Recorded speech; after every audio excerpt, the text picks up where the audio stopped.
Hi everybody and welcome to this episode. No. Hello everybody and welcome to the Politely Rebellious podcast.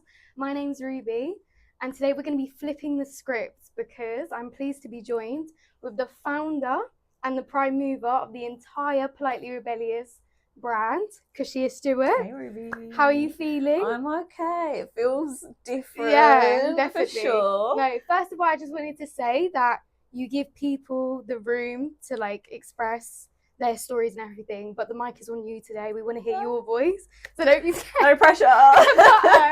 Yeah.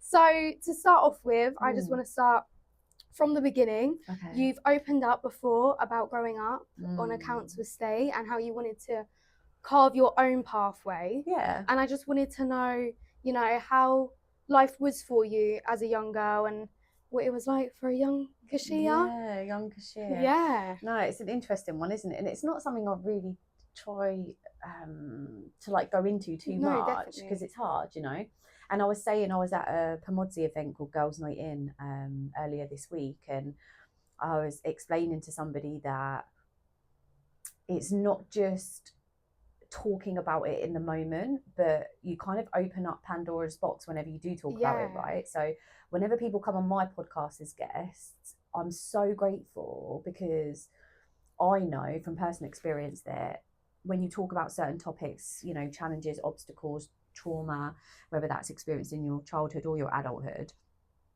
that then sits with you thereafter, right? You walk out the room, the podcast is finished recording, but then you've opened it up, right? Exactly. And that can then lead to, bad dreams, restless sleep, and sometimes for some people it can make you spiral, and you've got to kind of find a way of bringing yourself back up. So I think that when it comes to the childhood stuff, I've never really been comfortable entirely talking about it until sort of recently, and I think that's because I've finally realised that it's part of my superpower. Yeah, definitely. And in order for me to have an impact on the next generation, which is everything that I stand for, I have to utilise my lived experience for the greater good, I guess. Yeah, definitely.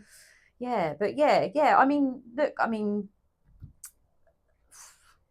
it was hard, you know, it was hard. I bet it was cray at times. You grew up in Pompey? Yeah, Pompey, born and bred, So I lived the first couple of years of my life, born in St Mary's, first couple of years I lived in Lamport. Yeah. It was really funny the other day, actually, me and Duke were down delivering at St Edmund's School. Okay. And I've got this picture of me as a little girl at the park down in Lamport. And we recreated the moment. Really? Yeah, so he took a picture of me in the exact same spot. Oh my goodness. I might post it at some point in my You blog. definitely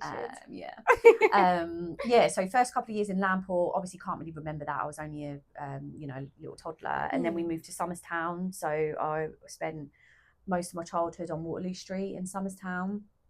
And then when I was about 11, we left our masonette on Waterloo Street in the middle of the night. Me, my mum and my two brothers with 2 bin bags, and we kind of sofa surfed for a little bit.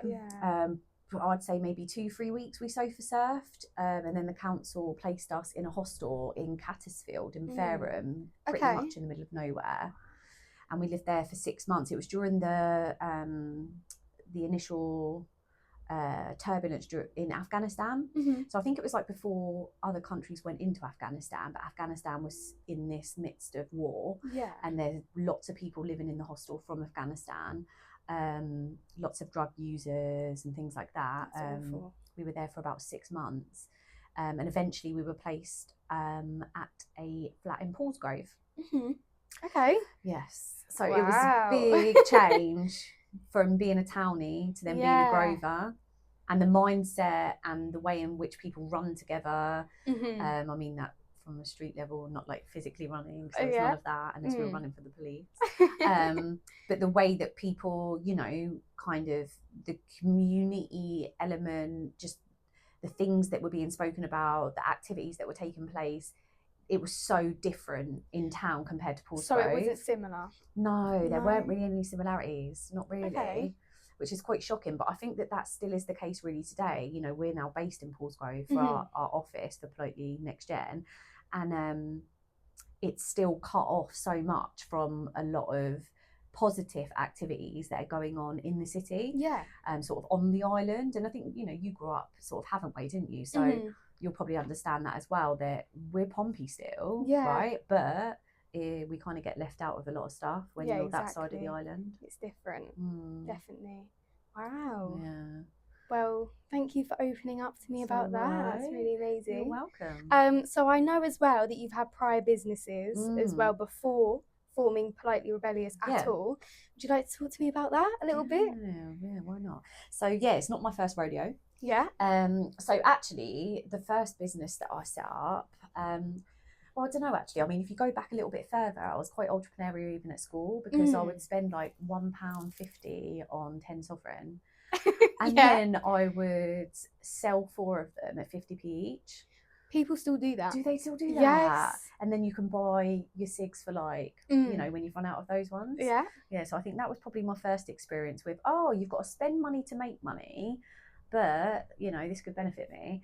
And I think that's probably one of the biggest things actually that I try and sort of partake information-wise to anyone really, is that in business you have to understand you have to spend money to make money. Exactly. And I think it's even the same with, even if you don't want to be an entrepreneur, if you want to go to college or go to uni or whatever, or be an apprentice, you have to spend money to make money.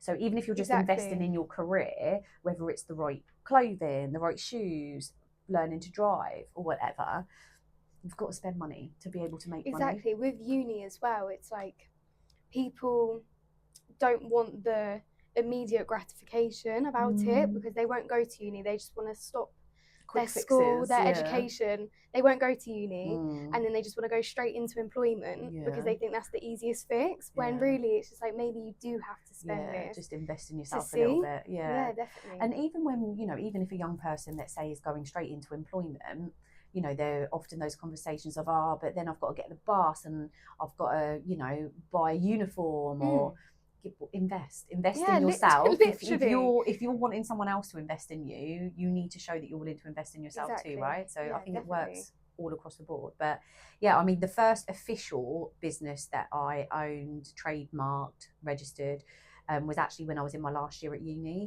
and it was called English Direct. Okay. And it was actually a social enterprise, so a community interest company. It was called social enterprises back then, but it's more community interest companies now. But English Direct was, I can't remember what the strap line was. What was the strap line? Oh my God, it was so good though. Yeah. And I'll ping you the logo and the strap line at some point. But the whole purpose, really, because I was studying English language and literature, was I would charge international students, I would charge them for services to proofread their essays and dissertations and whatnot. Okay.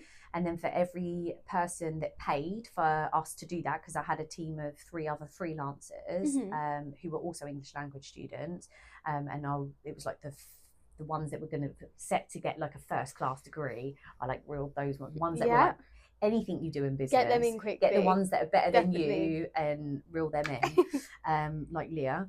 You know, and same with Duke as well. To be fair, you know, it's you replicate that, and I've done that in every business I've had. Is, you know, you don't know what you don't know, and sometimes there's no point in learning something new when you could just find someone epic at it. Exactly. Like this, you know, maybe we're handing the podcast over to Ruby.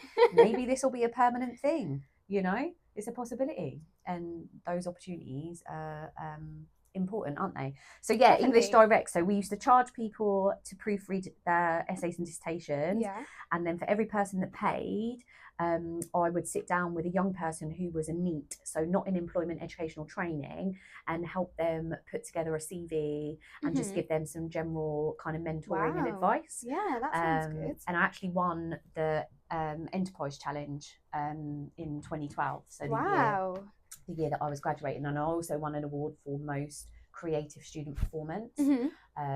That was an honorary award alongside my degree. So you get like your degree certificate, and then I've also got this really sexy It's on that impressive. sexy paper. Yeah, definitely. Stamped. Yeah. It's official. Yeah, it's official. Yeah, Most creative definitely. student performance. And it was funny because I think with a lot of work that I've done over the years, and with this business now, I create noise. And with English Direct, I was creating noise. And you can imagine that a lot of the lecturers and staff at the University of Portsmouth weren't happy with English Direct.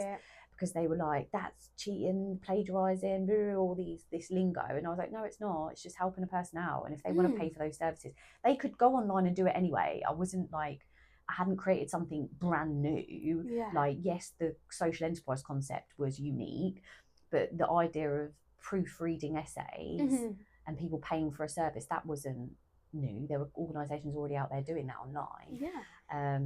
But yeah, no, there were some that were totally anti, but some that totally got it. Just hating. Yeah, probably because they're lecturing and didn't come up with the idea themselves. Exactly. But, it is what it is. But yeah, that was Business 101, and that gave me a really good feel for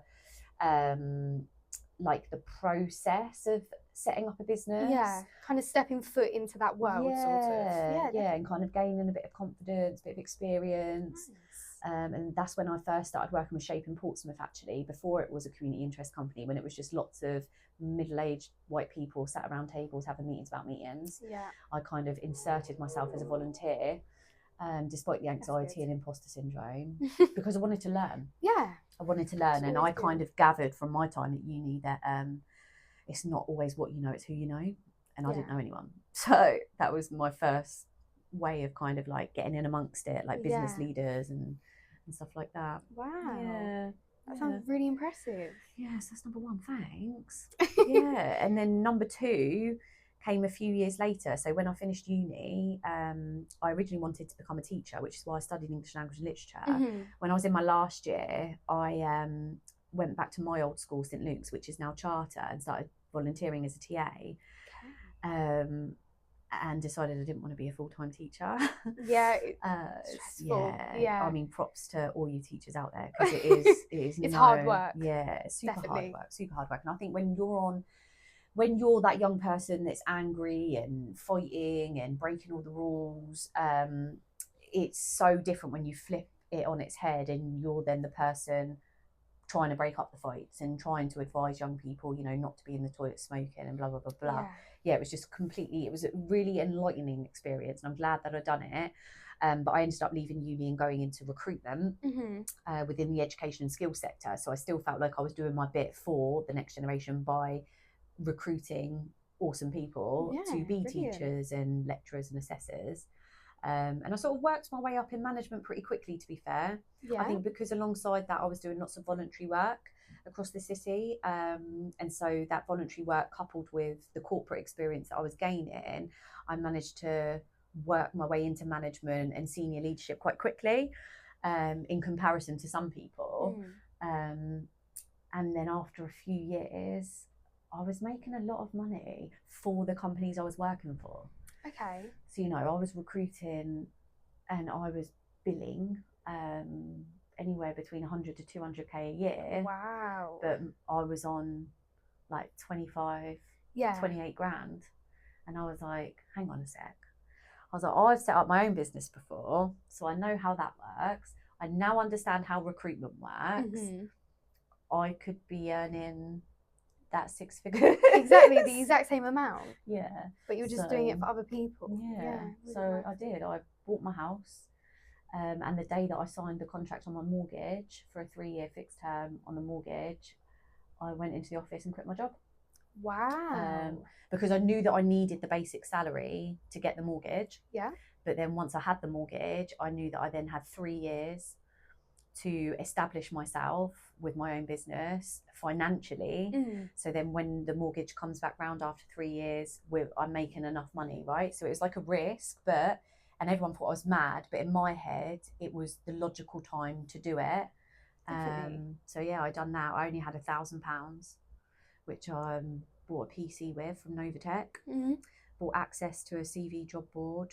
And then, in the first year, build 120k, I think it was. Wow. I think by the time we got to maybe year 3 or 4, we were billing, I had a team and we were billing like 350, 360. So it's been interesting. And then during the pandemic, as a lot of people know, I opened JK Wellness.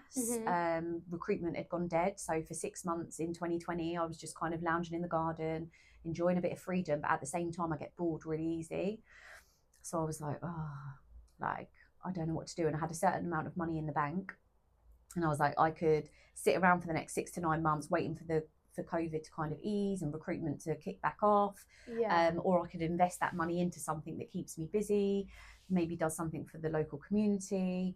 And so that's when I set up JK Wellness, the Wellbeing Studio and Retail Store, in October 2020. Got locked down 2 weeks later. Oh, yeah. Which was crazy. But I stayed open. Yes. I started selling fruit and veg and eggs so as we could stay open. Yeah. Okay. Because in that period of those 2 weeks, we already had people like coming in, especially a lot of older people who were like at home on their own, and they would come in like just for a natter because they were alone. And there was one particular lady called Catherine, and she was in her 80s. She used to be an art teacher, and she's got like four kids, I think she had, didn't she? So I'm looking at Leah. I think she had 4 children, but they, lived all over the country. And so she was at home on her own. So there were a few customers like that. And I just thought, how can I close? Like I've invested first of all of my savings. My husband thinks I'm mad. My friends think I'm mad. And then I've already developed relationships with local people who are alone. Almost built a community. Yeah, already. Exactly. Yeah. So I think that was the first time I used the term politely rebellious. Okay. Was when literally overnight I became a greengrocer, so as I could stay open. Wow. And so that's what we did, and we done Santa's Grotto, and we used to do things for Easter, and that went on for 5 years, and it was beautiful. It was such a wonderful experience. Not the most profit-making business, but for that sense of community and building my confidence, because at that point, not long before that, I was in quite a dark place, like with my mental health, and had sort of been going through therapy and started taking medication from the doctor for the first time in my life. And my anxiety and PTSD and stuff was at like an all-time low.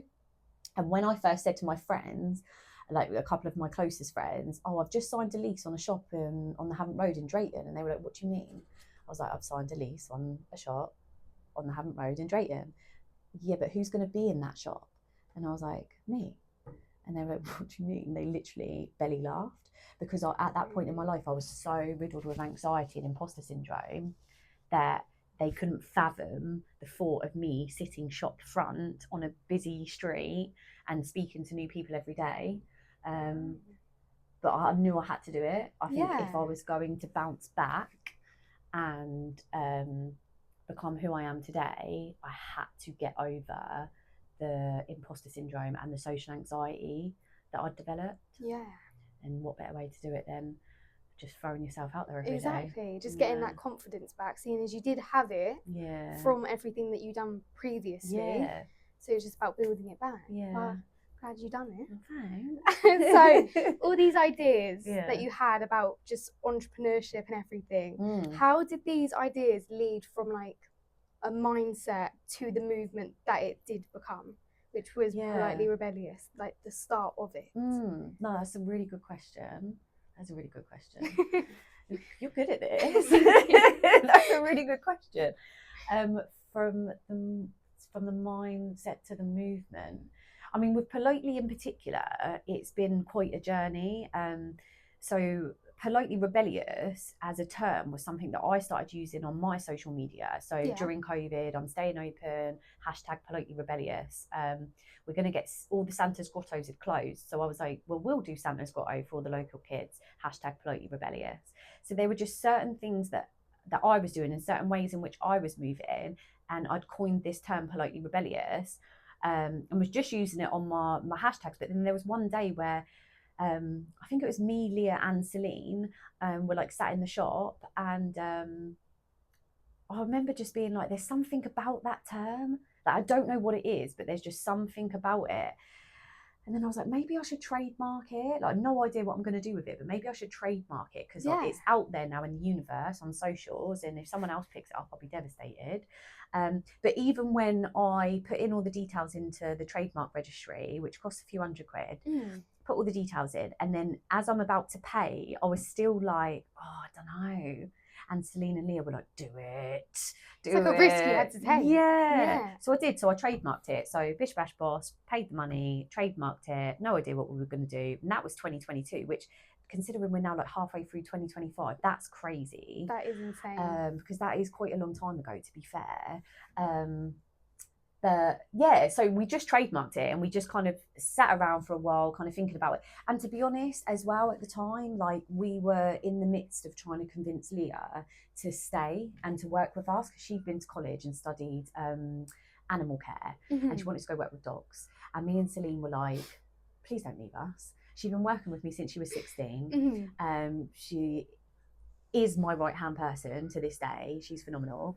And me and Celine decided to create, Celine was one of our colleagues, we miss her dearly, she's still living her best life and we're the bestest of friends, but when I closed my recruitment agency, which is the business that she worked with, we no longer work together, but we all adore each other, which is beautiful.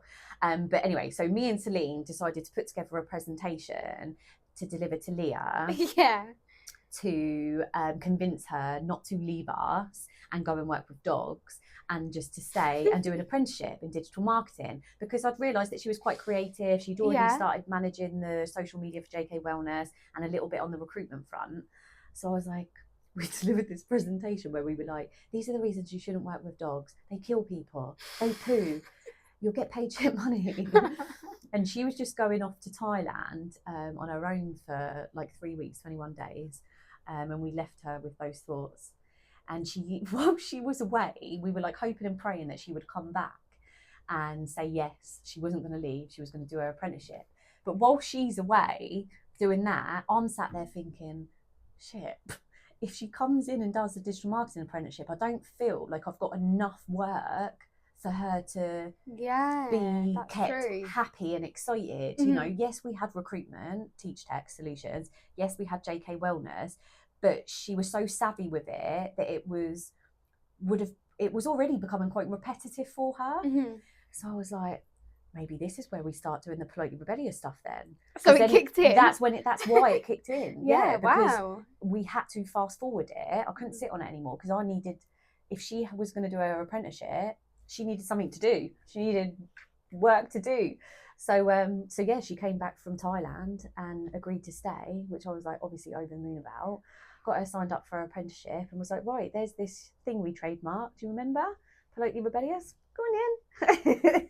The start of it all. Yeah, go do your thing with it. And her and Celine had been saying to me for a while, you need to be the face of the recruitment business. You need to be the face of JK Wellness. And my anxiety and stuff was just still not there. Like my confidence wasn't there. And I'd just cringe. I'd be so cringed out by it. And I'd watch them doing TikToks and stuff. And I just didn't like the flashbacks of like, because I do get it. I understand TikTok now, right? Yeah. And I even have an Insta. I'm so down with the kids. And I get it now. But you know, like when you first start doing something new and you fear it so much and you don't get it. Like whether it's pulling a pint or making a coffee as a barista at Costa, you know, you're like, oh my God, how am I going to do that? And then next thing you know, you're doing it. Yeah. And you're like, why was I so scared? Exactly. You just got to beat the nerves, I think. Yeah, just get past it.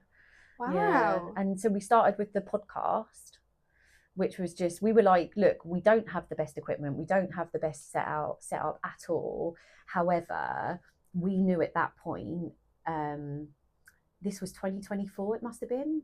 Was it? The podcast was 2024, I think, wasn't it? Did the clothing come before the podcast or after?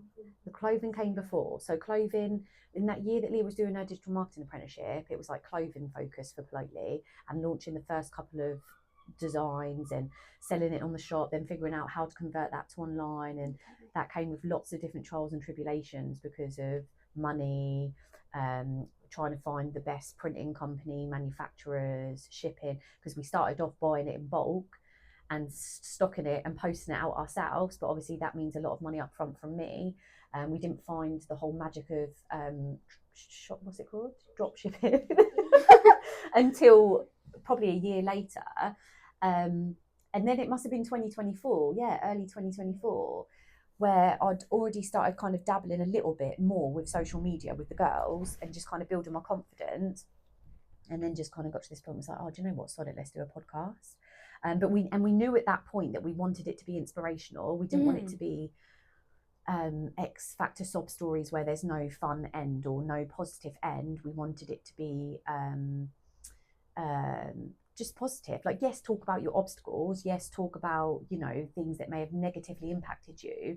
But in the main scheme of things, find the light at the end of the tunnel, right? It's that positive, yeah. And we knew at that point that we wanted it to be inspirational, not just for my generation and Leah's generation and Celine's generation, but also the next generation to come. And we started with like nothing, right? We didn't even have microphones. We were recording, I think, to start with from my laptop, which was just ludicrous idea. I was like 3 stone heavier. We didn't have matching chairs. It was, but my head at that point was like, if we're doing this to inspire the next generation, we need to show them that you have to start somewhere. So I think that one of the key things that's kind of really missed with the next generation these days is you see the beginning for somebody and you see the end. And people really only post the good stuff on socials, right? The nice car, the nice house, the eyelashes, the extent, whatever. But they miss out that in between. And so the podcast, subliminally for us, was showing the world that you have to start somewhere. It doesn't matter how scared you are, it doesn't matter how skint you are, you have to start somewhere. And then every new series, we would have like a little glow up, like a little, you know, it would be a change of, we'd have matching chairs. I'd lost a stone. We had microphones, and then the next one I'd lost another stone, and we had the LED lights. You know what I mean? Like, it's progressed, and here we are with you today. Like, what more could you ask for? Wow, that is progress, people. It started there, and then, you know, we had and continue to have so much fun with those elements of Politely Rebellious, but having worked with Shape in Portsmouth when they first registered as a community interest company, the apprenticeship bus, the education programs that I helped deliver, create and deliver, working with EBP, the Girls Network, all these different organisations that I've worked with pro bono, that was me deliberately building on my experience, because I knew, and I used to say to people openly, one day I will do that as a full-time job. It can't happen yet because I'm the breadwinner and I have just bought a house and I need to renovate it, and I have a 2-year-old child at the time who's now almost 12. I want to travel the world. I want to do all of that first, and then when I can sacrifice that 6-figure salary and start all over again, I'll do it. And that's where we are now. Just manifested it. Yeah, really. Manifested it, worked towards it, and I've not been this skint in 10 years, but I haven't been this happy in 10 years either, you know. So, and that's all that matters sometimes, because I feel like people do just get into jobs nowadays where they just focus on the finances that they receive, and it's just like, if it's not going to make you happy at the end of the day, there's no point. And worst case is when you're paid crap and you also hate your job. And it's like, just my motto is be politely rebellious. Like, you know, if you want to not work weekends, if you want more time with your child, if you know, don't want 20 days annual leave, you want 25 days annual leave, then pivot, move around. Like, we're so fortunate in this country to have access to education and so many different careers. You know, you might have been a baker or teacher, but wake up one day and go, I don't want to do that anymore. Well, don't do it then. Don't sit around moaning and crying about it. Just figure it out. Like, just pivot. Yeah, definitely. So we've spoke about the starting of Politely Rebellious. How did that transition into the next gen? So we were doing the clothing, doing the podcast. At that point, we were still managing the recruitment agency and the wellbeing studio retail store, JK Wellness.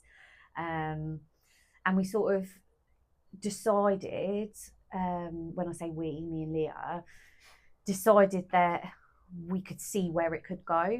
we were starting to visualize what it could be and where there were gaps for the next generation, as far as raising aspirations, as far as like entrepreneurship and careers, but also tackling what I like to say, topics that people shy away from, around, you know, things like exploitation and knife crime, youth crime, those types of topics.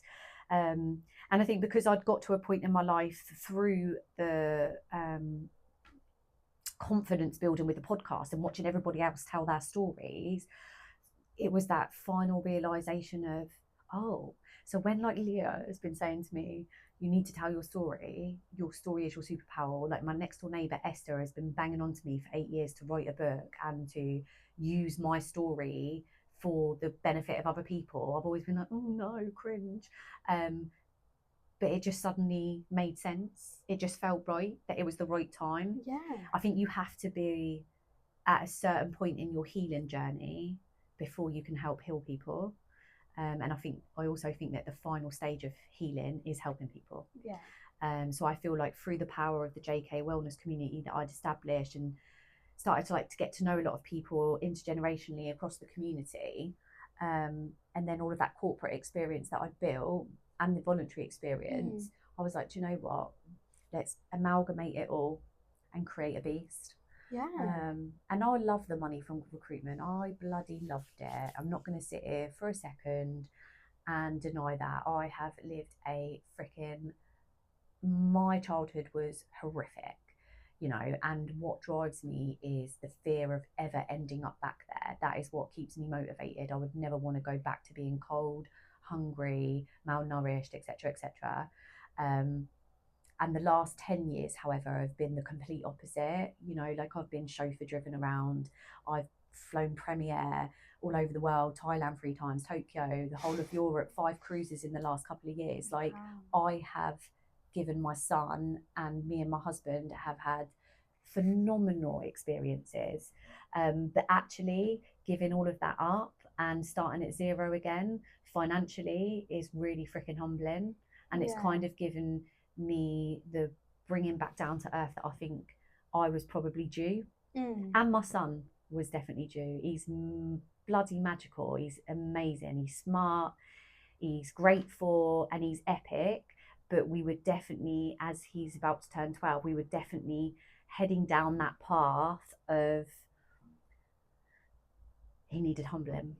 Yeah. Because he's always had what he's wanted when he's wanted it, travelled the world. And he needed that kind of bringing back down to earth a little bit of like, you've actually got to work for it, because he'd only ever seen really mummy being successful. Yeah. You know? It's like a redirection, basically. Yeah. And it's good. Now he's got his own little Rooster account with NatWest. And he does chores every Sunday to get his £5. I need to loop my brother into that. Do that. Yeah. So, you know, there are certain things that I was conscious of with him as well as the next generation. So, yeah, it's just come, for me, it's come full circle. It's come from wanting to teach, setting up a social enterprise, going off into the corporate world to learn how, you know, business works, fulfill some of my dreams personally, like getting married, getting a house, traveling the world, and then it's come back full circle to doing what I always wanted to do. Wow. Yeah. That is really great. 3,000 young people in 3 months, Ruby. Yeah. 3,000. By the end of this summer term, it'll be 3,000 in 3 months. It's really inspirational. That it is really impact people. Literally. Yeah. So, we've touched on the podcast. Yes.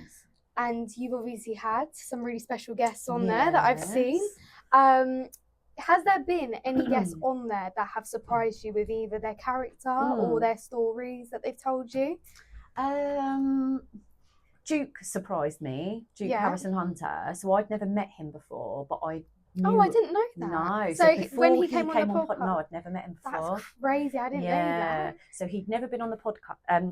He come on the podcast. I'd never met him before. I just knew of him. Yeah. You know, if everyone knows of him. Yeah. I'm like, if you don't know him, you're living under a rock, right? So I knew of him just across social media and LinkedIn and stuff, and heard people just saying great things. And he come on the podcast, and I said to him recently, actually, now that we work together, obviously we've been working together for 6 months now, but I said to him, there was a part that Leah linked back into one of our reels recently for Next Gen, and it was him saying something and me proper belly laughing. Yeah. And I said to him, I was like, do you now understand why I fell in love with you? Because it's so unusual for people to be able to make me proper belly laugh. It's hard to make me cry, and it's hard to make me belly laugh. Maybe I'm just like numb. But it was just, the way he talks about young people and the analogies and metaphors that he uses to get through to young people in that moment on that podcast just blew my mind. I was just like, wow, there's something super special about this guy. And the other one, to be honest, was probably Donna Jones. We now know her as obviously the Police and Crime Commissioner for Hampshire and Isle of Wight Police, but I first came across Donna Jones when I was volunteering at Shapeham Portsmouth, and she was the leader of Portsmouth City Council at the time. And I would go to conferences and meetings where she would be the person speaking. And I remember sitting there like in awe, just being like, it's the first female leader of Portsmouth City. And I was just entering the corporate world. And it just kind of gave me hope and faith in, in female equality or whatever. Yeah. So getting her onto the podcast was quite like another one of those full circle moments for me. And it was really difficult getting her on because of her her power and her job role. You don't speak to Donna, you speak to her office. And there was a lot of back and forth on, well, what questions are you going to ask? And I was like with me today, I'm not going to tell her the questions because you want it to be natural, right? So there was a lot of back and forth. But then I kept saying to them, I want Donna. I don't want Donna Jones, the Police and Crime Commissioner. I want to know Donna. That is the purpose of our podcast. It doesn't matter what you do, where you're from. I want to know you, Ruby, you, Donna.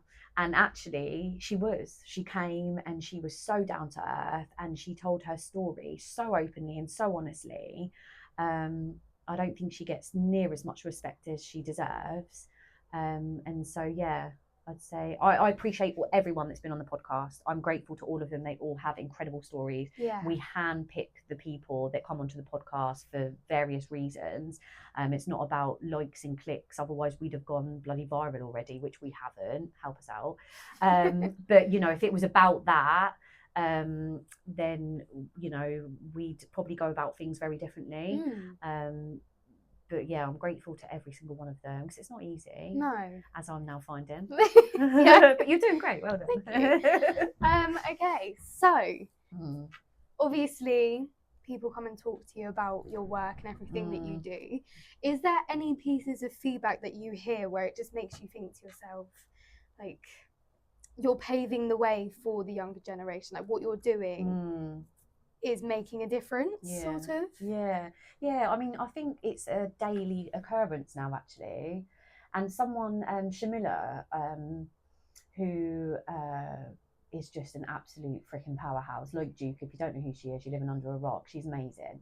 And she was saying to me on Tuesday evening, as I was leaving an event that she was running with Ronnie at Pompey, she kind of looked me in the eyes and grabbed my hand and she was like, what you're doing is powerful. You're making noise. People won't like that and people will try and bring you down, but don't let them. Yeah. And I was like, Shamila, I was like, I don't do well with eye contact and positivity and compliments. Like I was saying that out loud to her. And if somebody gives me a compliment or says something positive, I tend to like throw it back at them. I'm like, yeah, straight back at you. Yeah. You're awesome too. And, but I'm starting to take note of it now. And I think I have to because it's been 6 months, but 3 months of being out and delivering. And I'm knackered. I'm happy, but I'm knackered. I am being pushed around in circles a bit as far as like trying to get funding for young people, etc. And it's those positive comments that motivates me. Yeah, that's what's keeping me going. You shouldn't shy away from it. I don't think, because you deserve all the praise that you've gotten. I appreciate that. I think, yeah, and just everything that's going to come to you in the future as well. You shouldn't shy away from anything anyone says to you.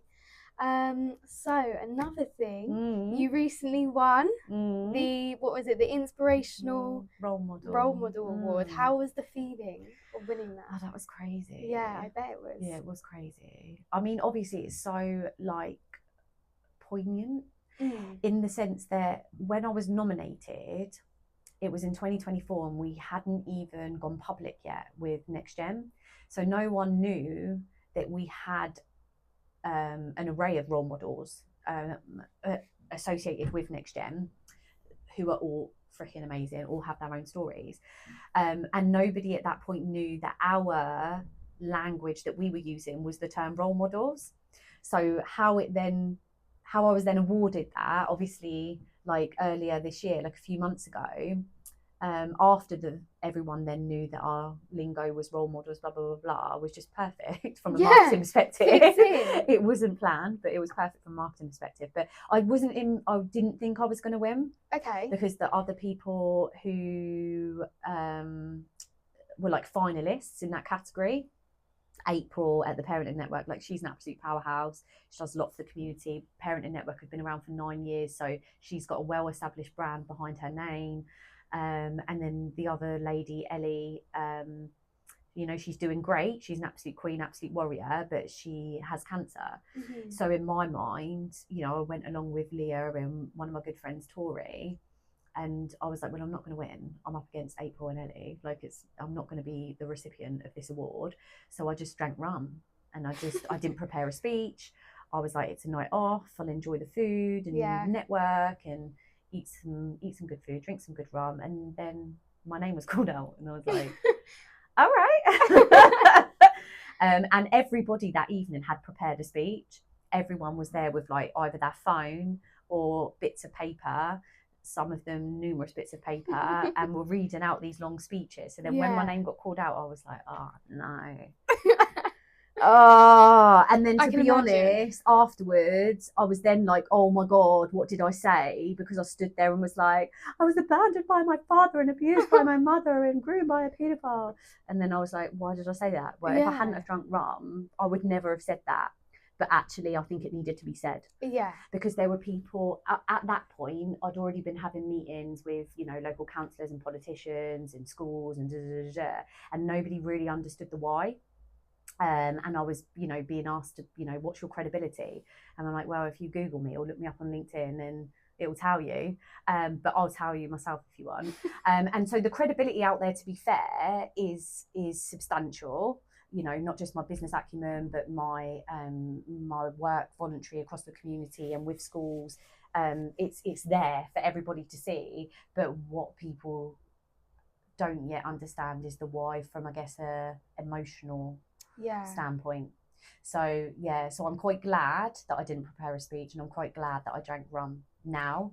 Free flowing. Free flowing. Here I am. Yeah, exactly. This is who I am. This is why I'm doing this. Don't question my credibility, because I will come for you. Yeah. Well, no, I won't, because I don't do that. I don't come for people. I just continue on my happy little path. Regardless of what anyone says. Like, I'm in my lane, you stay in yours. Yeah, definitely. So it's amazing about everything, and this award especially. Have there been, obviously you've done partnerships with schools and sports teams and just creatives in general. Has there been any other standout moments for you where you're just like, wow? What, with Politely? Yeah, or anything in general. Something where it's like it comes to you just straight away. It's like, wow. To be honest, at the end of May, me, Duke and Leah all got paid. So obviously we've made sure that Leah's been paid, right? Because Leah, she's been working alongside me for 5 years, and she's sacrificed a lot and matured. She's always been mature, but she's gone from strength to strength to strength. And her trusting me when I said I'm going to close my 2 businesses and I'm going to launch a completely different sector, charity focused. Please come with me, because it can't work without her. She's my superpower, right? She is the GGS, Girls Got Skills is what we call her. Girls Got Skills. And I was like, but I promise you will not go. I obviously can't be paid, but I promise you, no matter how I get the money, I will make sure you're paid. And thankfully, I was able to stick to that. It was a bit twitchy at points, but we done that, and all is well. And then at the end of May, me, Leah and Duke all got paid for the first time. It was only 1,500 quid, which is like nothing in the grand scheme of things. But that was such a moment for us as a team. It was such a moment because I know that Leah felt bad that she was being paid and we weren't. Yeah. We obviously have bills to pay, so we were getting super stressed. My savings were gone. So it was a real just team moment, like the dream team. Oh, it just works. It's funny because I said to somebody the other day, like, Leah's 21, I'm nearly 38, Duke's 62, she's white, I'm mixed, he's black, but it works.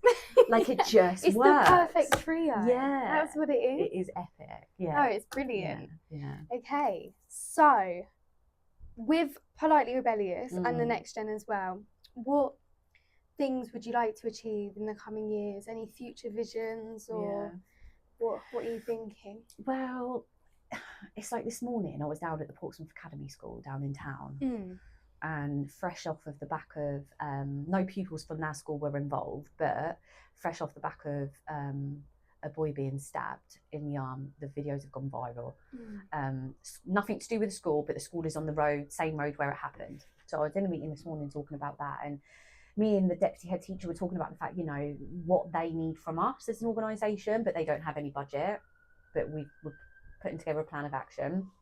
And I was saying to her, you know, like, how much I have to take a step back sometimes and realise how much we've achieved in 22 weeks. Like, it's insane. And the fact that our numbers will hit, they're at 2,000 at the minute, and they'll hit 3,000 within the next 3-4 weeks. But there are like 60,000 young people in Pompey alone. So it's just about reaching all of them. You know, the data's good, the data's great, especially in comparison, you know, to maybe what other people are trying to achieve. We've got a model that works. We're powerhouses, we're machines, so we're like, we just get shit done. But I'm really conscious of the fact that there are so many young people that need the support, not just of us, of other organisations across the city that are doing amazing things for the next gen. And at the moment, you know, the government and whatnot are saying that they're putting money into the youth, that there's money coming, blah, blah, blah, blah. And we all feel like, it's not just me, it's other business leaders that work in this sector as well. We all feel like we're in a race against time.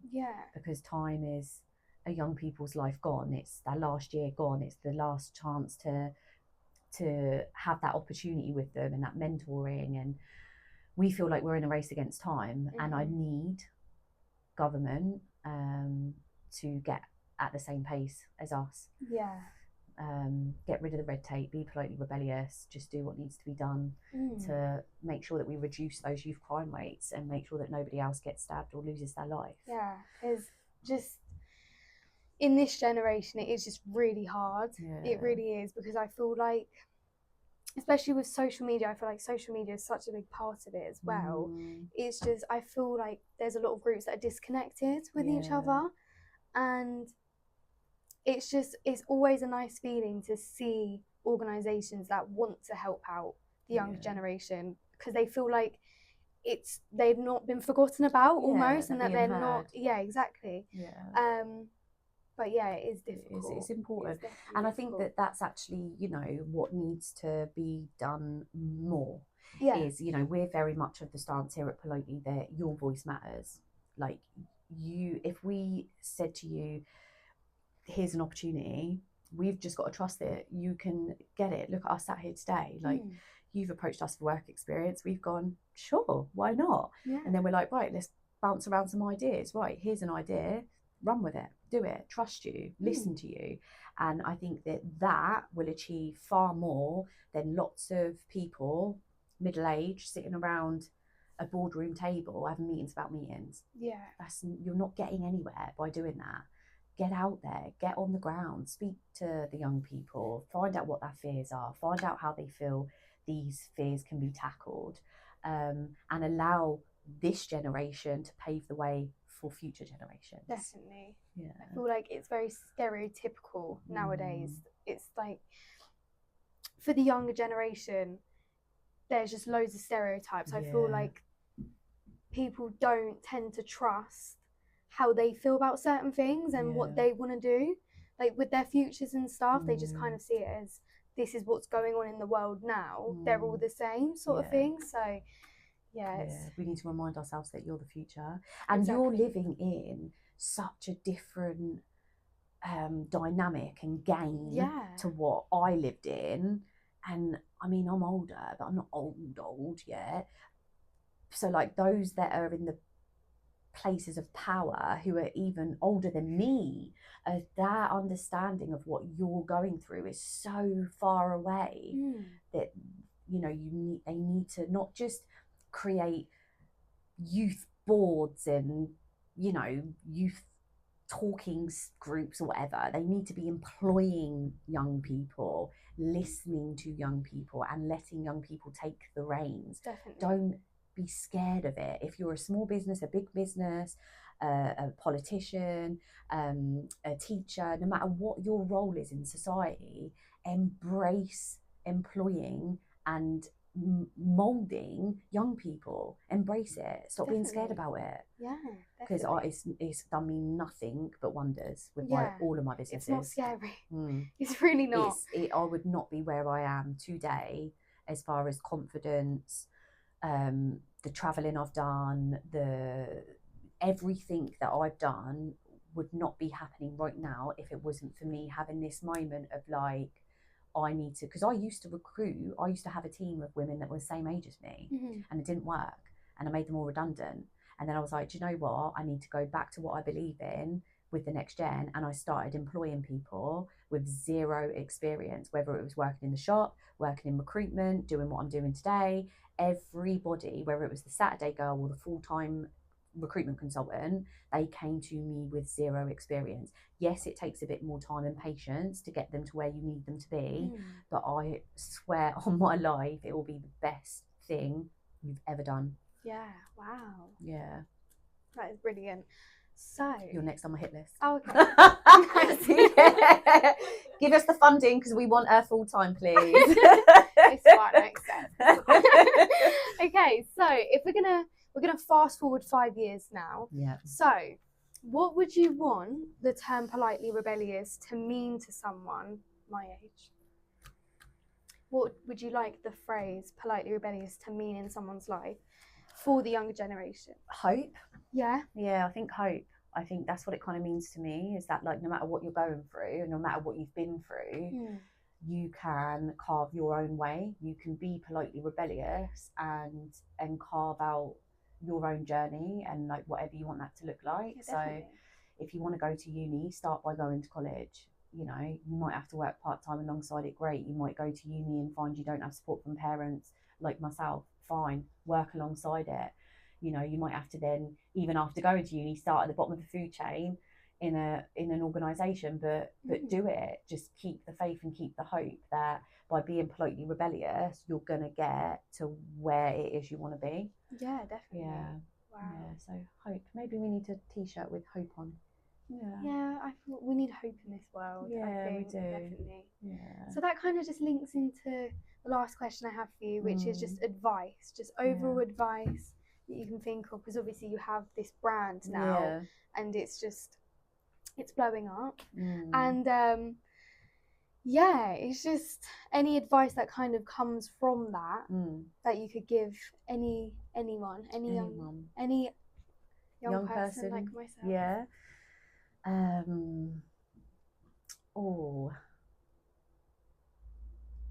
I think just be kind, first of all. Yeah, like, I know we get that pushed down our throats. Yeah, but you never know. Pompey and the surrounding areas, it's so small, and you never know like who and when you're going to come back into contact with someone. I've noticed that because obviously I didn't grow up here, so when I lived in London, it's so much bigger, and people don't. Where I lived especially, there wasn't, except for like your friend groups and who you went to school with, there's not a sense of community anywhere. I feel like people don't really know each other. It's so overpopulated, I guess, isn't it? Yeah, like definitely. 10 million or something. Yeah, so when I moved down here, and it was like the beginning of lockdown as well, so obviously I couldn't speak to no one except my family for that. Been so hard. It was difficult, but I had my family with me, so it was fine. But then when you come out of lockdown, you realise that it's so different to London, and I feel like everyone knows each other. Yeah, in 100%. certain places. 100%. Yeah, somebody will know. Like I said, I think it was when I had Marlon Pack on last week, and we were saying about him, saying like there isn't 6 degrees of separation. There's probably about 3. No, like you will know someone's brother, sister's cousin, or you've dated someone's dad's ex-wife. You know what I mean? Yeah, like literally. you just so just be really conscious of that. I mean, we've started delivering that as one of our programs in schools about, like, you are the company you keep, and you know, part of the basis of that is you know, your reputation is important, and it will, you know, you do bad things, it will come back to haunt you. You do kind things, it will come back in a beautiful way. So just be kind. You never know who's going to be a boss one day. Exactly. Yeah, definitely. Yeah. Okay, so we'll jump into this now. So you're even hitting me with quick fire questions, are we? I didn't forget. Don't worry. So I got away with it. You obviously know the first question. Right. Oh yeah. So, what is the most politely rebellious thing that you've done? Be honest as well. To be fair, there's so many. There are so many, but you can go for a few. Yeah, there are so many. Oh my goodness! Like, I literally live my life that way every day. It's my mantra, right? Obviously. Have you got it tattooed? Anyway. No, I've got be kind but be heard, which is one of our things. Lemonade maker, which is, you know, life gives you lemonade, make lemonade. I did have the peace sign done after we created the logo, but not the term politely rebellious. No, maybe it's next. Yeah, definitely. Maybe like on the back here would be quite cool. Yeah. Maybe we could get team tats.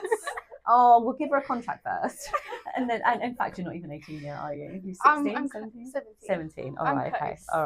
All right. We'll put that on the agenda. That's in the future making. Yeah, look out for the reel. But yeah, I mean, politely rebellious. I mean, look, like I've always definitely been politely rebellious. I think, you know, listening to my mentors back when I was 14, 15, who were like, stop getting arrested, stop smoking drugs, stop being a dickhead. That was politely rebellious, because it was going against everything that I'd learned, everything that was going on at home, everything that was going on amongst my friendship group. So by listening to them and choosing a different path in life, that was probably the first time really that I would say that I was truly, genuinely, deep within my soul, politely rebellious. Leaving home at 16, and that was hard because I was leaving everything behind. And people didn't understand it, you know. People were like, especially my friends, you know, I truly believe it was nothing against them, it was more the home environment, but I genuinely felt like I wasn't going to get to where I wanted to be if I remained stuck in these routines that I'd created. You know, it's I was in control, but I'd got into some really horrible habits, and I had to remove myself in order to kind of break free. So yeah, probably that. And then going to uni, I was like 21 when I started uni. So it's kind of like outside of the normal, you know, route. I was classed as a mature student. And so, yeah, and I kind of just done that to prove a point, to be honest. So I would say that's politely rebellious. I wanted to prove that a girl like me could do it, and I could keep a roof over my head, work full time, and still get a degree. Wow. Yeah. It's very inspirational. Thanks, babe. Definitely. Okay, so then we've got... Okay, which one should I start with? Ooh. Okay, we'll do favourite hidden spot in Pompey, because obviously you said you're Pompey through and through. Favourite hidden spot? Hidden spot. Oh. Or it doesn't need to be hidden, but favourite spot. Do you know what I love? Do you know what I love, actually? And I don't know if this answers it directly, but I love knowing all the back roads. Okay. So like today, I had to rush out the door to get down to TPA, the Portsmouth Academy, for 9 o'clock. And I woke up a little bit late because I've had a really hectic couple of days. And I got in the car at like 20 to 9. Coming from Drayton, that's kind of super bloody fine. And I was like, I'm not going to make it, rush hour traffic. But because I knocked around on the streets in Buckland and whatnot, I just whizzed past. I'm not going to sit in North End traffic for like 15 minutes at every single stoplight. I'm going around the back roads in Buckland. So yeah, I love that. about my childhood. I love that I could go out till, do I love that I could go out till 12 o'clock if I wanted to, or 3 o'clock, or not come home for 3 days at the time, right? But one thing, a positive to come out of that, is that I know, literally dump me anywhere on that island and tell me where to get to, and I will get there. Car, bus, all with my own 2 feet. That's a superpower. That is quite a superpower. She was zooming. I was basically. zooming. Yeah. So next one, Nando's or KFC? Nando's. Yeah. What do you get from Nando's? Half a chicken, medium, peri-peri chips and coleslaw. Oh, nice. Have you tried the loaded fries they do? I haven't. I saw this on the menu the other day, and I have to. Are they good? They're so nice. And the halloumi starter. Yeah. And I go all the way to Nando's to get the peri-peri drizzle that they put on the hummus, and then I come in for lunch with my little pot of hummus and my pita bread, and I have the little pots of peri-peri in the fridge ready. Yeah, no, you definitely need to try the loaded fries. Oh, they're so nice. Really are. But you need to make sure you get everything that it says is going to go on it, because it just makes the whole thing. Yes, mate. So, winning. Thailand or Japan? Thailand. Yeah? Yeah, Thailand all day long. What are your favourite parts about Thailand? Well, this is an inside joke in the office. How many times I've been to Thailand? Is it 3 times? Probably 3 times. And Juki India. It's just an in-house joke. But I have been 3 times. And every time I've been to somewhere different. Okay. So the first time I went on my own when I was about 22. And then I went back with Joe and Charlie 10 years later. And we went to Krabi. But we were meant to be there for 21 days, and we got called back because of COVID. COVID hit. Okay. And we were on day 8, and we were on the last flight back from Thailand, got back to Pompey, and everything had already locked down. So we didn't get to see that in-between stage. Okay. We just left, and there was talk of maybe this virus, but nothing was happening. And then we got back, and I couldn't get toilet roll anywhere. Is that not scary? Yeah, it was mental. That kind of feels like into tears, that kind actually. of sounds like an apocalypse. Yeah, because I went to because I had my own business, I had a booker's card, which is like a cash and carry place. Yeah. And so I was like, it's fine. We don't have toilet roll, anything basically. And my sister-in-law, Joe's brother's other half, Cheryl, they just had their baby, and they were struggling to get a formula. Okay. And I was like, it's fine. I'll go to, literally we landed, and I went from getting home and went straight to Booker's. Turned up to Booker's, there was a queue, like freaking, I've got pictures of it, like just a queue for forever. I went to the front of the queue and said, I'm trying to get baby formula. Please let me in, because they were only letting in people that had like convenience stores, like your Premiers, your One Stops, that type of thing, right? Yeah. So I went to the front of the queue and I was like, please, I was like, let me, like, I need to get baby formula. Yeah. And so I managed to convince them to let me in.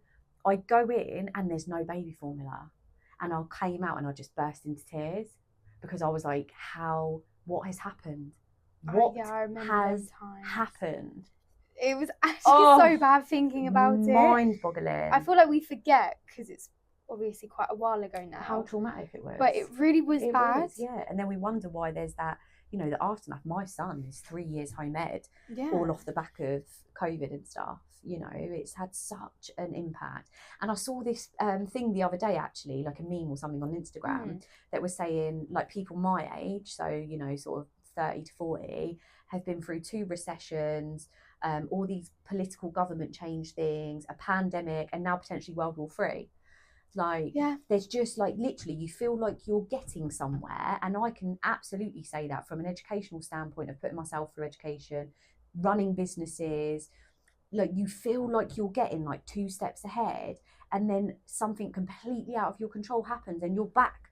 You're potentially back 10 steps. Yeah. But you just got to be politely rebellious and just do whatever it was you were going to do. Like, exactly. Every problem has a solution. It's just a constant cycle. It is. It's mad. In this world. The world's gone mad. I love your trainers. Thank you. Really cute. So, next one that I bought, and this is the last one I've got as well. Promise? Reality TV. Reality TV or films? Oh, reality TV. Yeah, I am a reality TV junkie. Oh my God. I have a problem. Yeah. Yeah, like, Real Housewives. Top three. Real Housewives of anything. Yeah. Well, no, I don't like the Australian, Canadian, Europe ones. I like the American ones, like Real Housewives of Potomac, Real Housewives of Orange County, Real Housewives of Miami. Love them. So you venture out into other countries? Oh yeah, I don't watch Love Island. I've never watched Love Island. Really? I don't do Big Brother. To be fair, I don't really watch Love Island either. I love like Love and Hip Hop. Okay. New York, Love and Hip Hop Miami. Yeah. It's an addiction.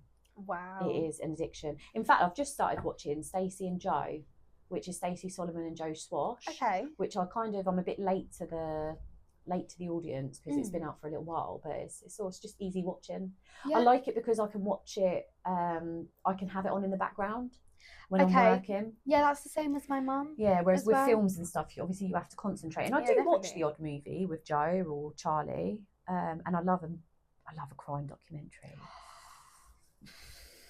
Honestly, but I only watch reality TV during the day, okay, and crime docs in the evening. Which is quite messed up, really, isn't it? No, but that sounds like my mum as well. Maybe it's like a generational thing. My mum, she's already on about, after this, we've got a crime documentary to watch. Yeah. Do you know which one it is?